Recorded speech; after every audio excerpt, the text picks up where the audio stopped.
What we're going to be discussing today is another one of Francis Bacon's essays.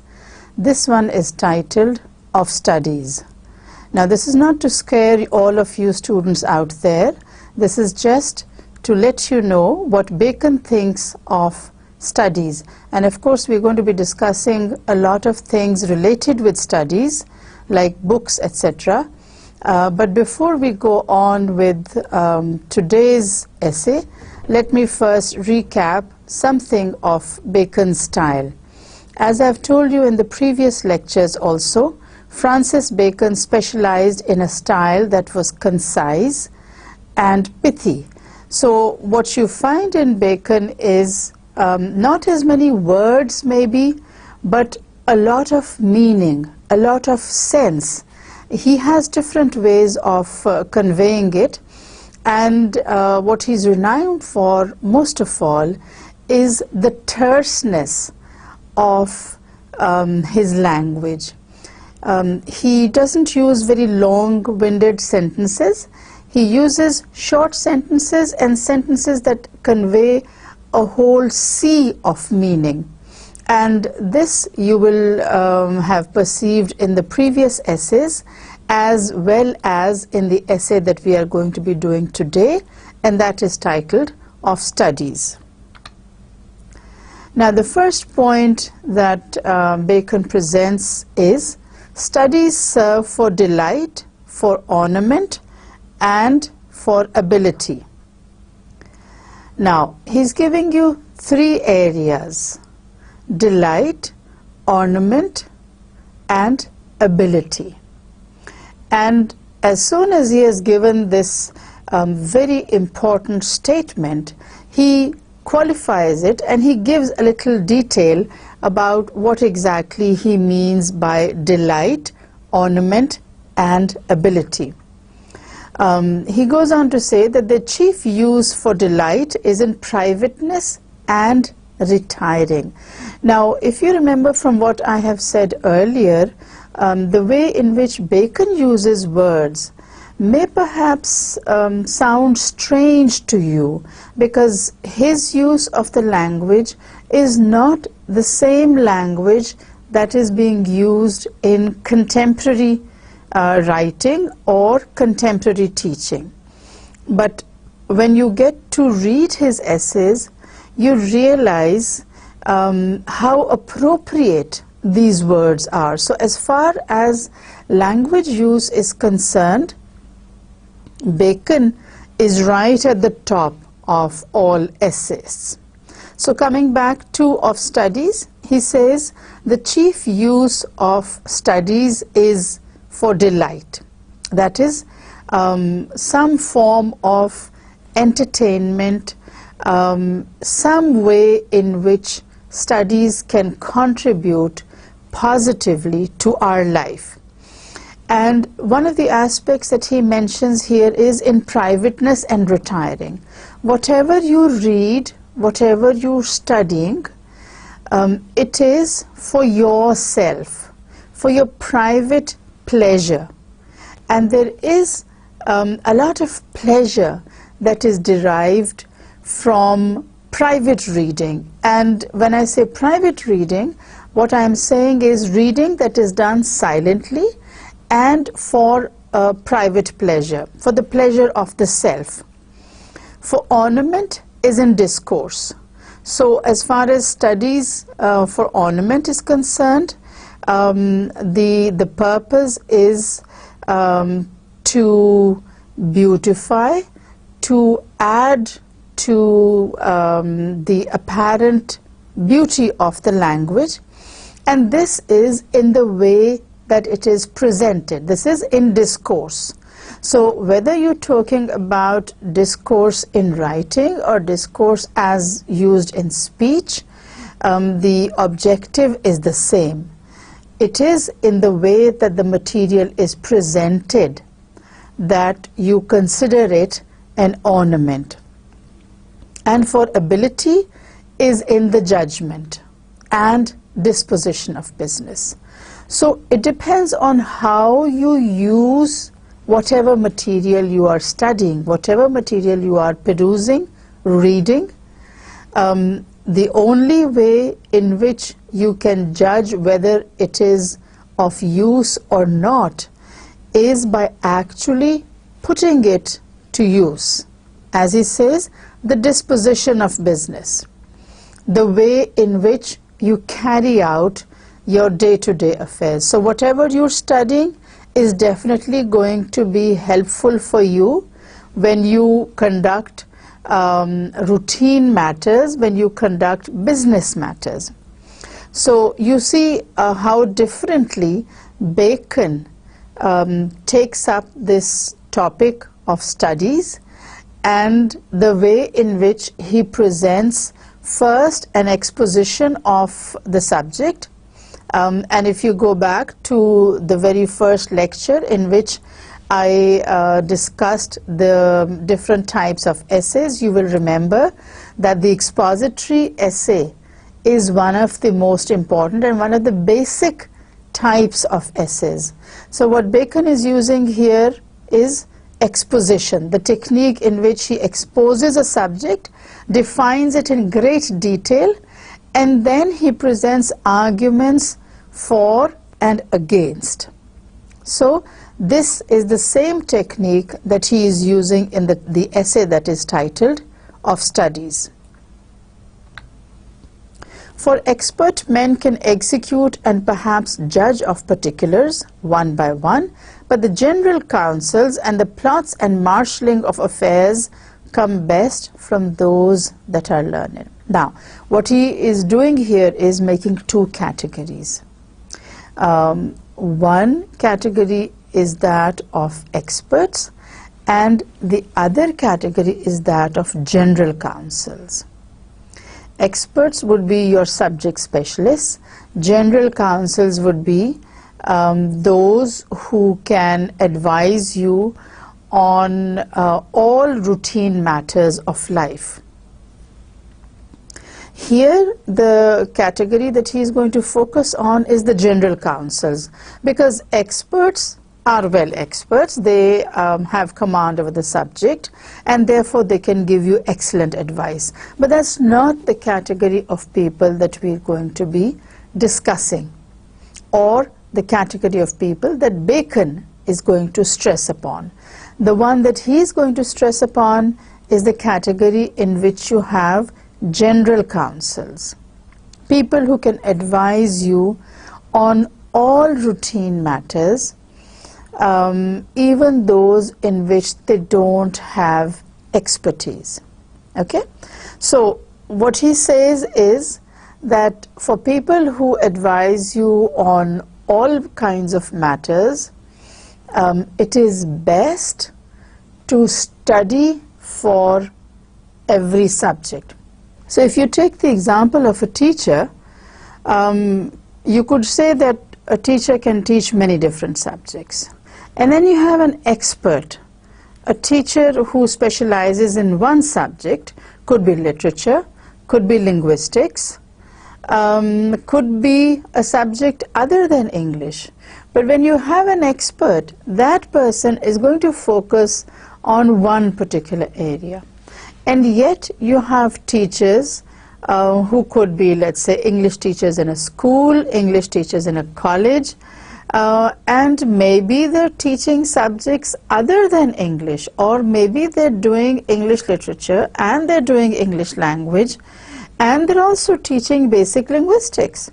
So such a person would be in the position of a general counsel, would be in the position of a teacher who can advise you on subjects of literature, subjects pertaining to linguistics or ELT, and can also tell you how to correct your language, or how to develop your basic language skills.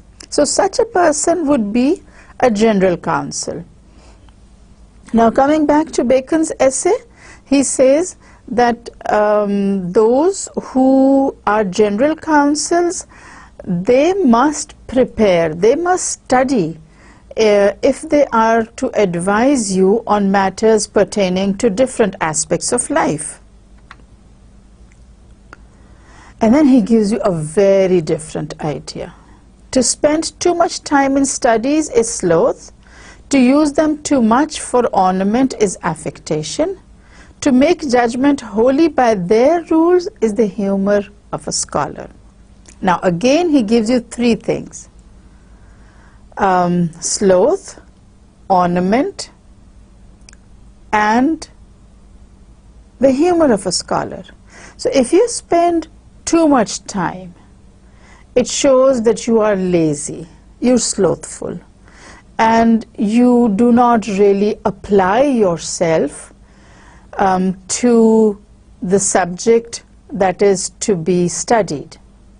So those of you who say that, oh, I spent 10 hours studying Bacon, you come under the category of slothful. You might spend 10 hours, but if in those 10 hours you are unable to grasp the basic concepts, then you are being slothful.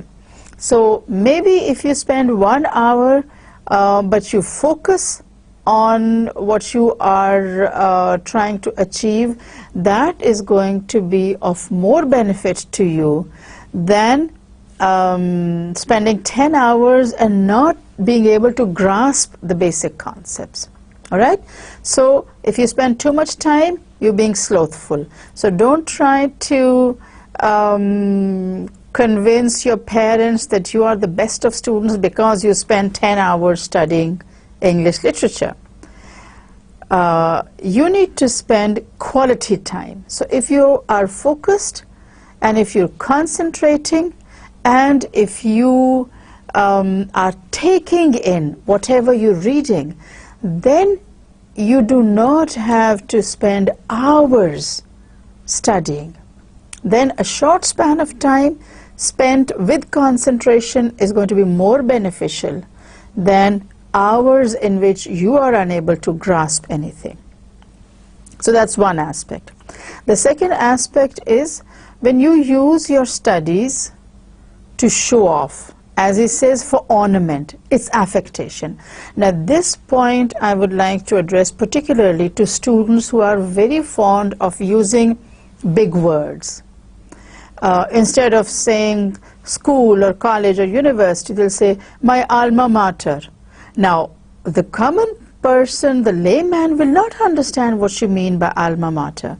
What you try to do is impress them. And that, according to Bacon, is just not to be done. So if you use your studies to impress other people, that is not a positive use of studies. And it is affected. It is definitely artificial. And even the layman can understand what is being spoken truly and what has the appearance of being very impressive but is actually artificial. So that's two categories for you.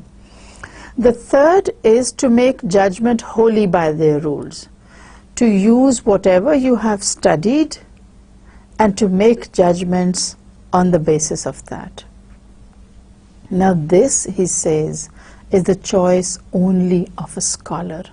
An ordinary person cannot use studies alone to make judgment. There's a lot more that is required. It's not just the knowledge that you get out of books. It's so many different things in the world which you require if you are to make correct judgment. But if you are a scholar and you want to use your studies, your learning, in order to deliver a judgment, that is acceptable. But then you have to be in the category of a scholar. And regarding scholars and studies, he says that studies perfect nature. Now here, what he is trying to present is a greater detail of the topic of studies. So he's exposing the subject in greater detail. He's bringing out different aspects of studies. He says studies perfect nature and themselves are perfected by experience. For natural abilities are like natural plants that need pruning, by study, and studies themselves do give forth directions too much at large, except they be bounded in by experience. So, what he is saying here is that studies are compulsory. Learning is compulsory. You have to read. And all you students out there who think that reading is useless, let me tell you that this is something that you will learn from experience. What you gain through reading is retained in the long term. And if you think that you watch a video or you watch a film and you will be able to remember faster, you might remember faster. But just as fast will that knowledge or information disappear from your mind if it is not supported by reading. So reading is a must. And Bacon says natural abilities are like natural plants. And natural plants, you know, are of two types. Those that grow in the wild and those that are cultivated. When a plant grows in the wild, it might be more effective, but then it will not appear as beautiful. It will not be as beneficial as a plant that has been cultivated, that has been made beautiful through pruning. That is, you use, let's say, garden shears, and you prune bushes, you give them different shapes, they look beautiful. But if you let a bush run wild, then it slowly and gradually it will take over all the land that is available and will not allow other plants to grow. So natural abilities are like natural plants. And like natural plants, natural abilities must be pruned, must be cultivated and trained to grow in a particular manner, must not be allowed to run wild. So natural abilities are pruned by studies which in themselves need experience. So the three categories that he gives here are natural abilities, studies, and experience. And the three are interdependent. You cannot rely on natural abilities alone. You cannot rely on studies alone, except if you're a scholar. You cannot rely on experience alone. These three have to be taken together. Abilities need studies in order to lend support to them, and studies need the support of experience, so that all together you get a whole that is comprehensive, beautiful, and effective. And that is the ideal combination. And then Bacon goes off on a tangent and he explains something else related to studies. He says, crafty men contemn studies, simple men admire them, wise men use them. For they teach not their own use, but that is a wisdom without them and above them, won by observation. Whatever Bacon is explaining here is explaining in threes. So he takes crafty men, simple men, and wise men. Crafty men are cunning. They're not learning oriented, but they're sly. And craftiness in the Baconian lingo is associated with cunning, with wickedness. So wicked men condemn studies. They say, oh, this is not to be done. This is useless. You don't need to read. Or they will look down on people who are studious, people who are readers, and they say, oh, so-and-so has always got his nose in a book. What does he know of the world? So crafty men condemn studies. Simple men admire them. Simple men are men who are ignorant to a great deal. They can only look at studies from afar, like you would look at the moon and say, oh, how beautiful the moon is. And you would never make an attempt to reach the moon. So that's simple men for you. Simple men, admire them. They're not like the crafty men who condemn studies. They do not have the wisdom to use studies. So they can only look at a person who is a reader or a person who is learned from a great distance and say, oh, you know, so-and-so is such a learned man. So there is a lot of appreciation, there's an admiration that such men have for people who are studying and people who are learned, people who are scholars. And then the third category that he gives is that of the wise men.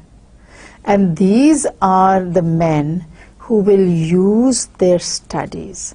They are a breed different from the scholars in that the scholars are interested in learning for the sake of learning itself. They do not have ulterior motives. Wise men not only study, not only learn, but they also put that learning to active use. They put all their learning and all their study to positive use so that they get the maximum benefit out of them. And not only they get the maximum benefit, but they make sure that mankind in general benefits from their studies. And this category would include all those scientists, all those discoverers who have worked for the benefit of humanity. People who have discovered cures for diseases, people who have used ways and means of faster transportation, people who have worked on producing food or materials which benefit mankind. All those would be included in the category of wise men because they not only have knowledge and learning, but they also put that knowledge and learning to use, to positive use. So without putting this wisdom and this knowledge to use, it would be useless. It's just something that is out there in the space and that is not being put to use. And we come to a little Baconian advice. And this is again regarding studies. And it says, read not to contradict and confute, not to believe and take for granted, nor to find talk and discourse, but to weigh and consider. Again, he's giving you three categories. One is that of learned people who contradict and argue. The second group of people believe and take for granted, blind faith. The third, use it only for discussion. But Bacon's idea is, his point of view is, that you do none of these, but you do use your studies to weigh and consider.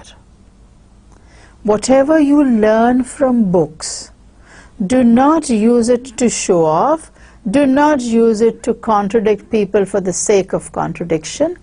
Do not believe and take for granted whatever is presented to you, whatever you're reading. Do not take for granted that the written word is the true word. Don't do that. That is Bacon's advice. And don't try to show off by needless arguments, by useless discussions, but use your studies to weigh and consider. Because So once he's given you those three ideas that this is not to be done and this is what you use your studies for, he moves on to the tools that you use for studies, and the tool that Bacon deals with is the book, the written word. So the word book here stands for all forms of knowledge. You can include the e-books here. Those of you who know what a Kindle is or what a Nook is, or how you download entire books and you can read these books electronically. Those of you who have an idea of electronic material will understand what I mean when I say that anything that can be read is taken as a book, whether it is a printed version or an online or an electronic version. The idea is that the written word is the book. So then he tells you why he's made three categories out of studies. He says some books are to be tasted, others to be swallowed, and some few to be chewed and digested. Now, of course, those of you who are feeling hungry might wonder why he's using these images from the world of food and meals. But like everything else, Bacon does not leave anything to imagination, and he explains very clearly what exactly he wants you to do. So he gives you a little detail, and the slide that you can see now says some books are to be read only in parts, which is what I know a lot of you students must be doing out there, but do not do this with Bacon. With Bacon, you cannot say that only parts of Bacon's essays are to be read. You have to read the whole essay through. Others to be read but not curiously, and some few to be read wholly and with diligence and attention. Let me take you back to the previous slide. Some books are to be tasted, others to be swallowed, and some few to be chewed and digested. Books are of many different kinds. You have different categories of books, and not all of them can be read and remembered. So Bacon puts them in three categories: some to be tasted, others to be swallowed, and some few to be chewed and digested.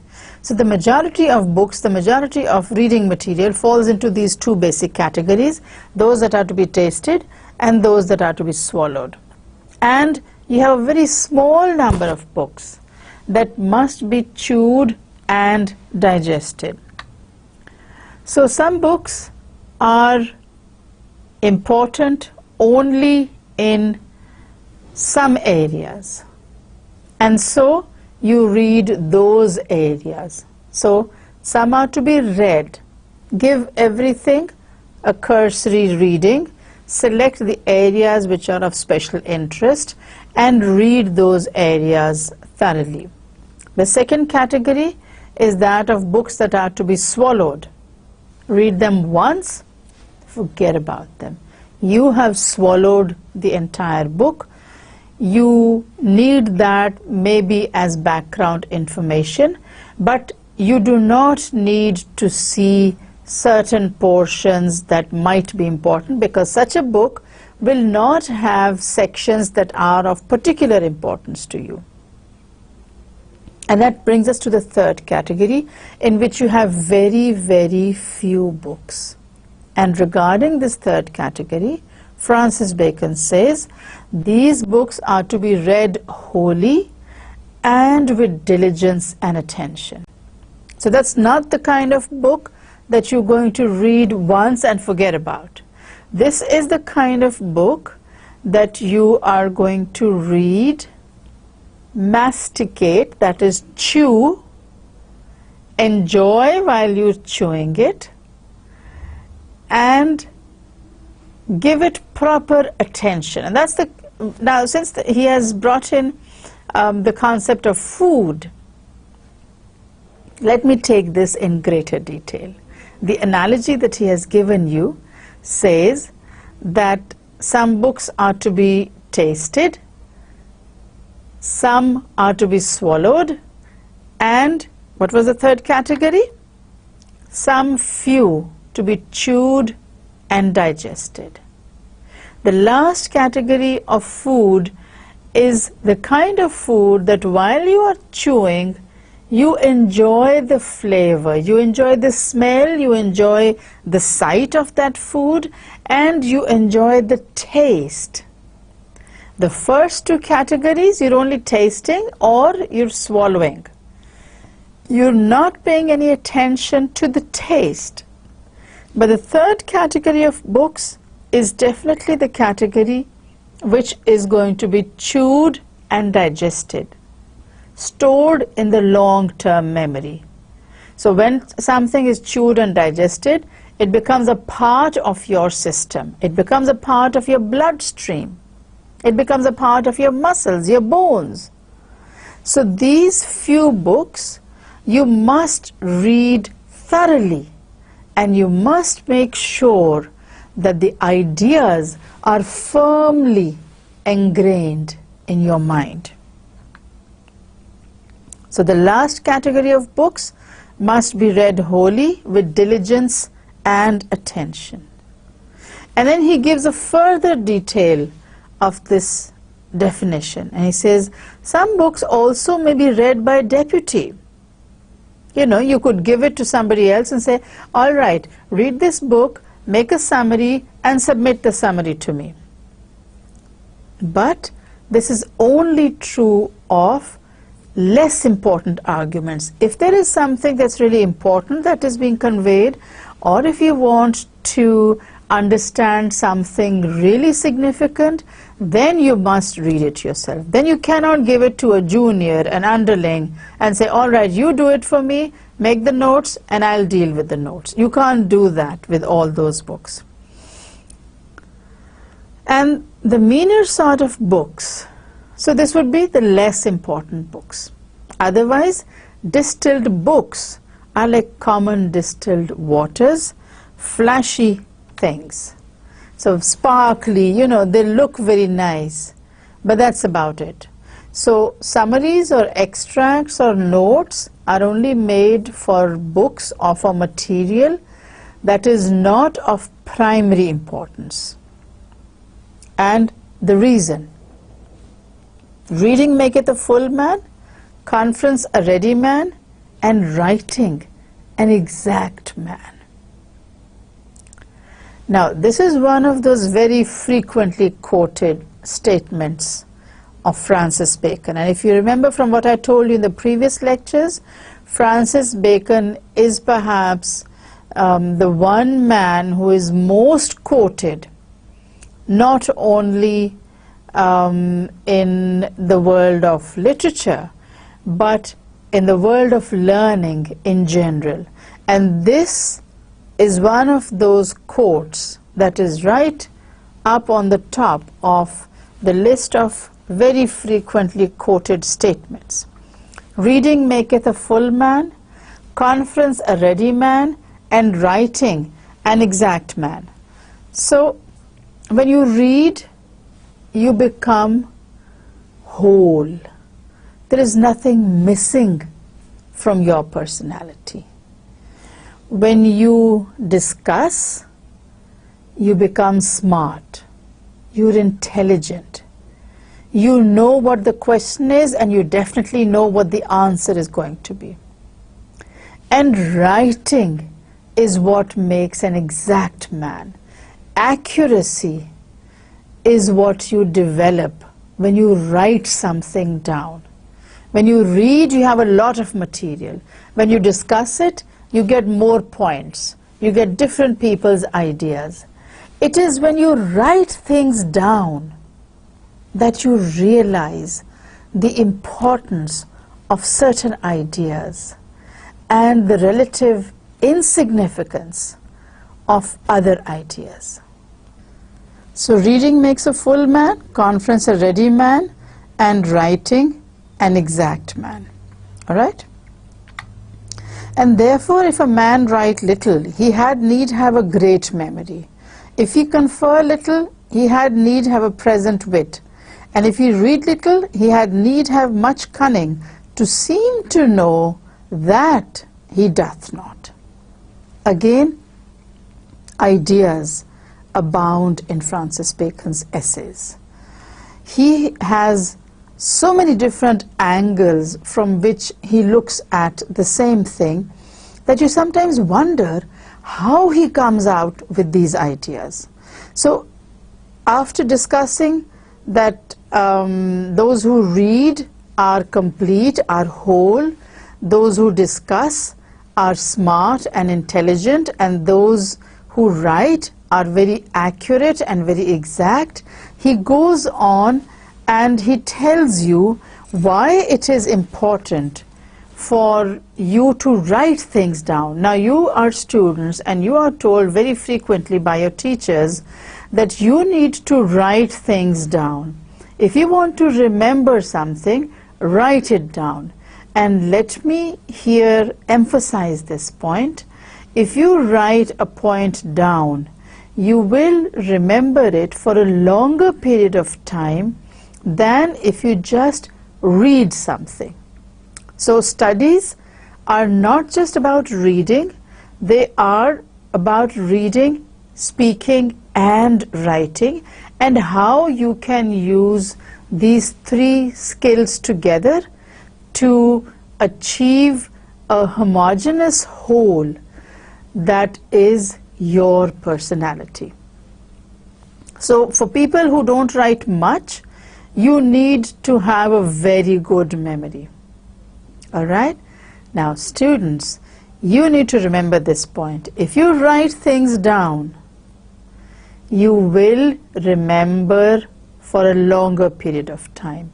But if you rely only on what you have read, then you need to have a very sharp memory. You need to remember the written word. You have not practiced writing it down. When your hand practices writing something down, the hand remembers just as the mind does.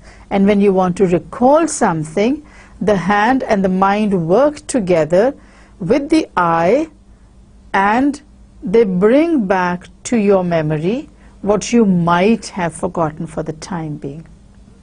So for people who do not write much, you need to have a very, very sharp memory.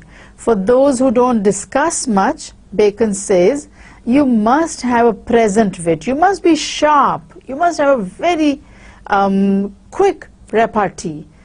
Somebody says something and you have to respond at once, because that's what you've been doing, and that is what you need to be doing in order to make your point.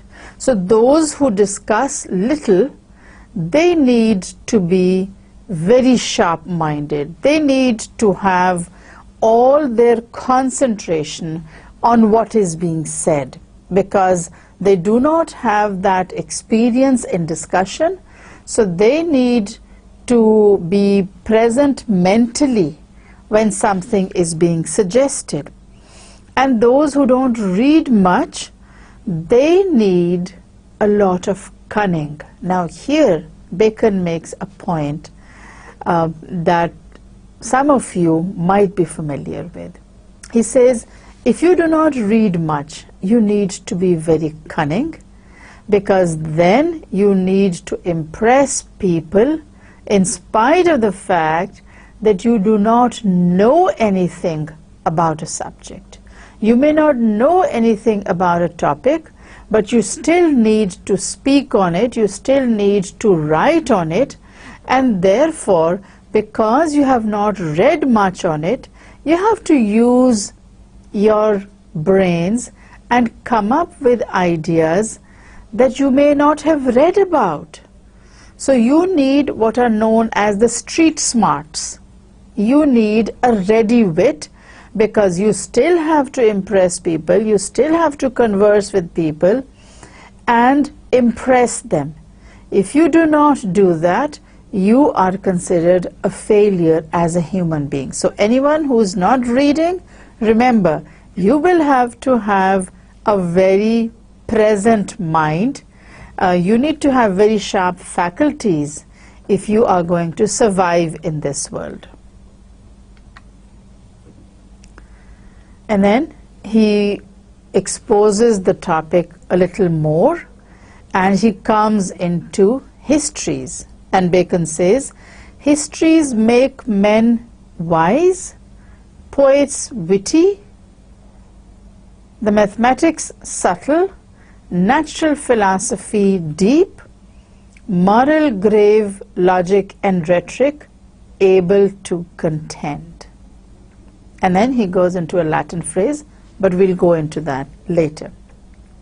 So he divides studies, he divides learning into different categories. You have history, you have poetry, you have mathematics, and then you have philosophy, you have logic and rhetoric, and you have moral or theology. So he says those who read histories are wise men. So he's definitely advocating the study of histories. And those of you out there who really want to have a good idea of what English literature is all about, I would advise you to read the history of England. The history of England is compulsory. The history of Europe is optional, which is not to say that it is not important. If you read the history of England, it will definitely help you when you are doing your history of literature. It will definitely help you when you are doing different genres and the development of the English language and literature. So history is a must. History makes men wise. Poetry makes them witty. Those of your friends who write poetry, you will see that these people are very witty. If you study the maths, it makes you very subtle. You are able to calculate things. Because you have studied math, you are very easily able to calculate what is happening, why it is happening, and what the end result is going to be, because you've been doing calculations. If you study natural philosophy, it makes you a deep person. It makes you able to have in-depth knowledge of a subject. If you have studied morals, it will make you very serious. It makes you a very serious and sober person, because you start thinking of what has gone wrong in the world, and you are also worried on how it can be set right. Logic and rhetoric allow you to discuss. They allow you to hold your own and to be very good speakers. And all this, Bacon says, is because studies are transformed into character. The Latin phrase that he's given, abunt studia in mores, means in English, studies are transformed into character. Whatever you're studying, that is what is going to dictate your character. Whatever you read will finally and ultimately show you the path that your life will take. So studies are transformed into character, and therefore whatever you're studying, your temperament, your nature is going to be decided by that. And then he goes on to say, there is no stond or impediment in the wit, but may be wrought out by fit studies, like as diseases of the body may have appropriate exercises. So then he makes a further case for studies, for reading, and he says, there is nothing wrong with the character or temperament of a man which cannot be improved by studies. And he makes a comparison with a body that is diseased, and he says, just as a person who is ill can always be cured by some form of treatment, in the same way a mind that is diseased can always be cured by studying or by reading material which is relevant to a particular field. And he's given you the fields already. Remember, history, poetry, mathematics, philosophy, logic, rhetoric, and theology. These are the basic branches of knowledge that he has discussed, and he says that there is no problem that human beings may have which learning cannot cure. Just as there is no disease in the human body that cannot be cured by a particular form of treatment. Now, how that happens, Bacon is going to tell you.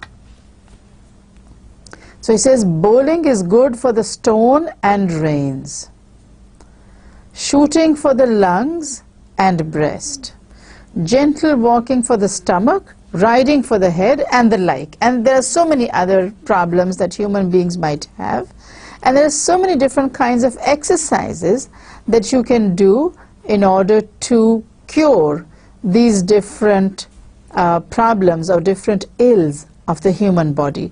So bowling is good for the stone. The posture that you admit when you are bowling, he says, is good if you have stones in the gallbladder or kidney.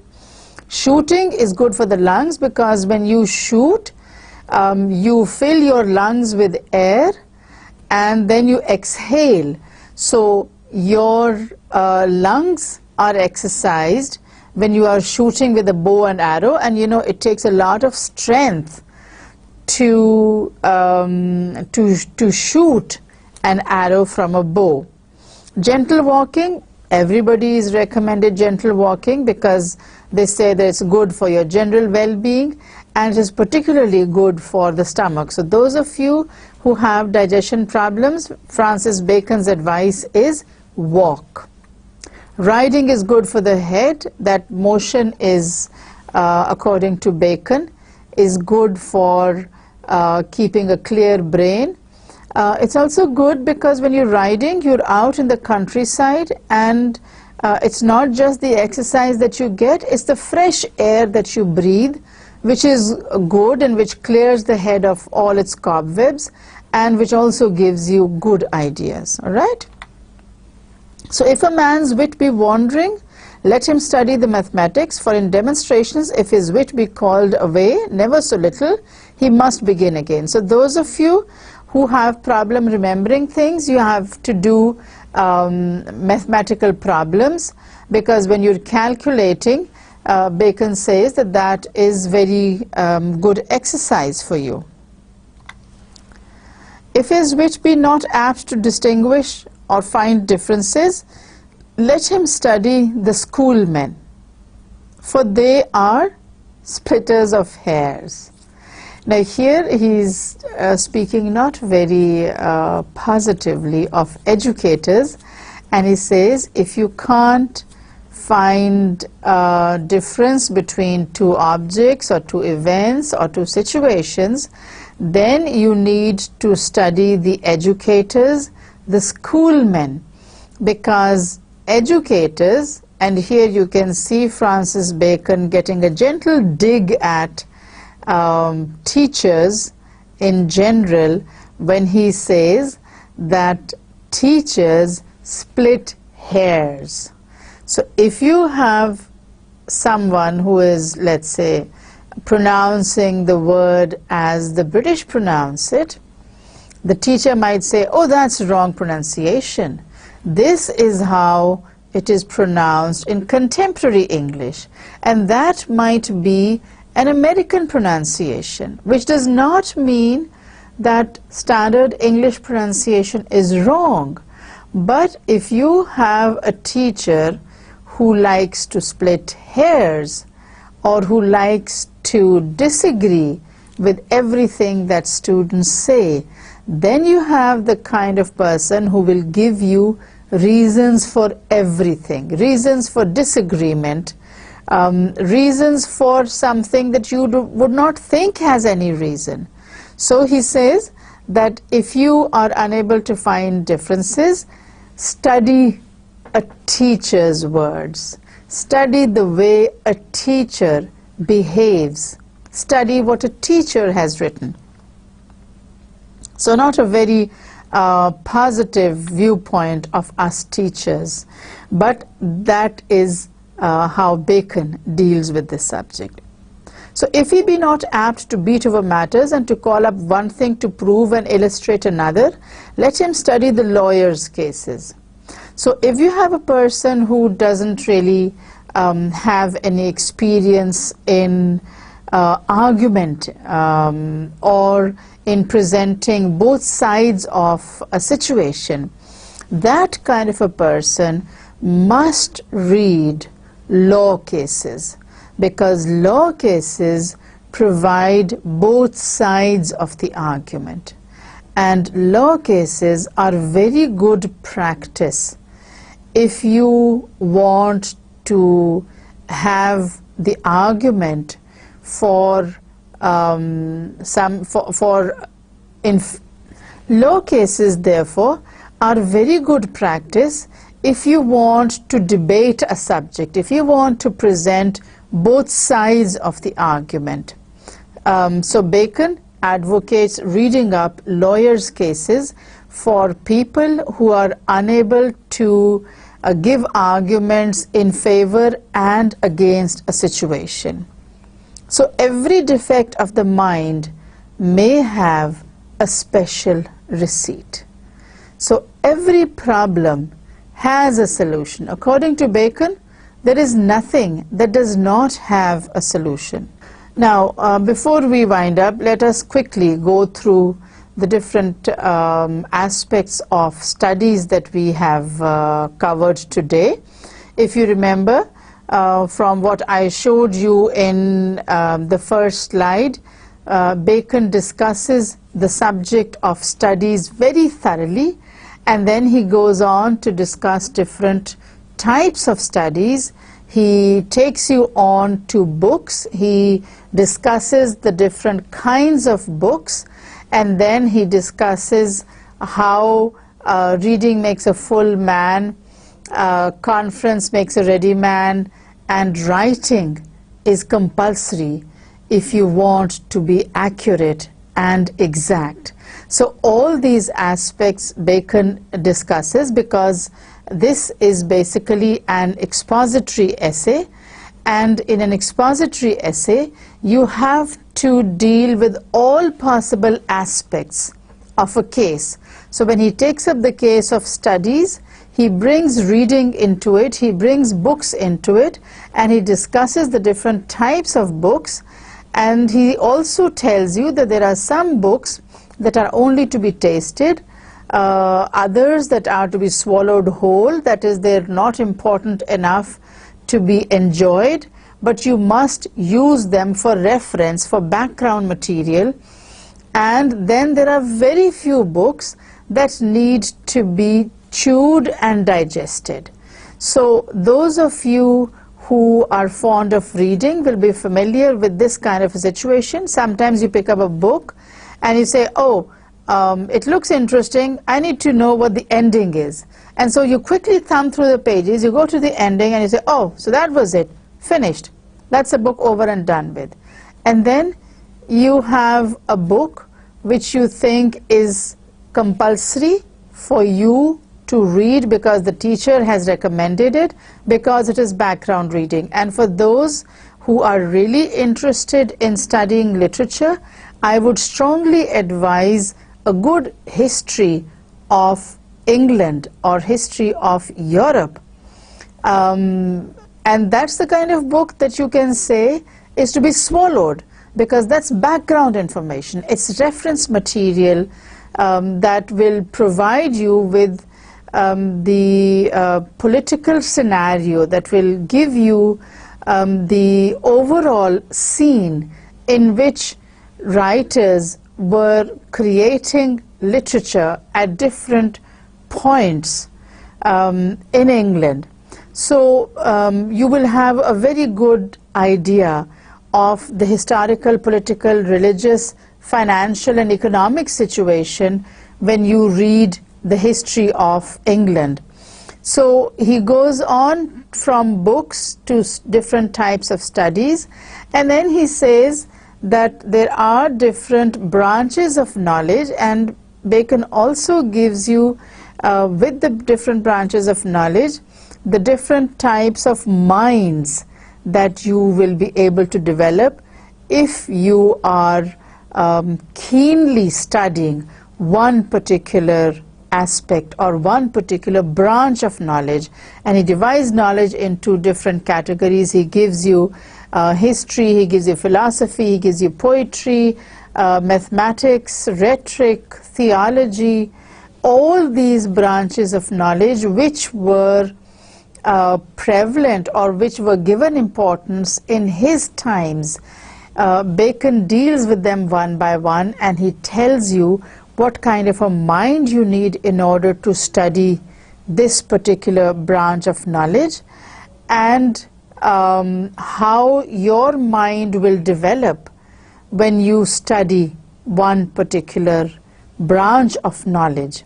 And he concludes by giving you very good advice on the kind of subjects that you must study if you want to excel in life.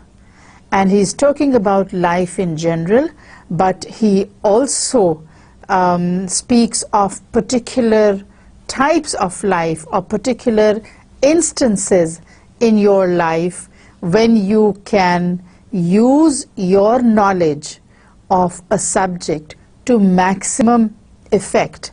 And he doesn't just focus on book knowledge.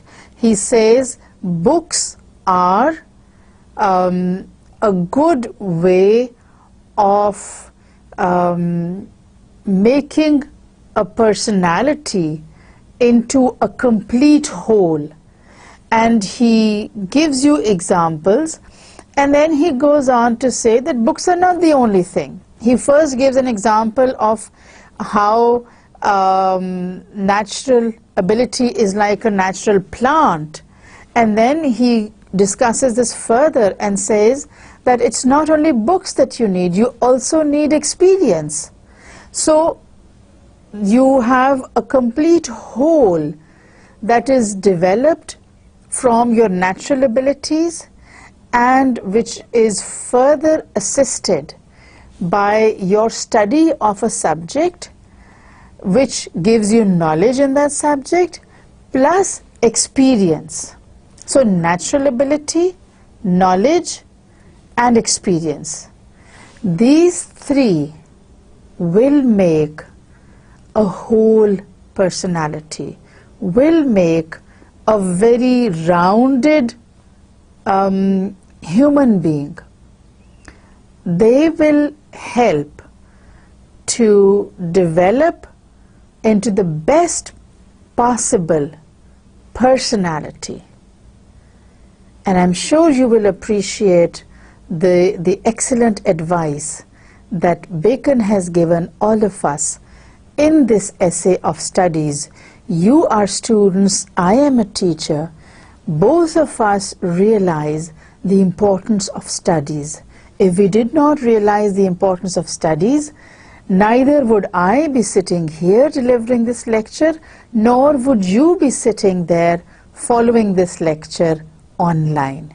Thank you very much for being patient today, and I hope that you have enjoyed this lecture. We'll meet again with one more aspect of life that Francis Bacon has discussed. Thank you, and Allah Hafiz.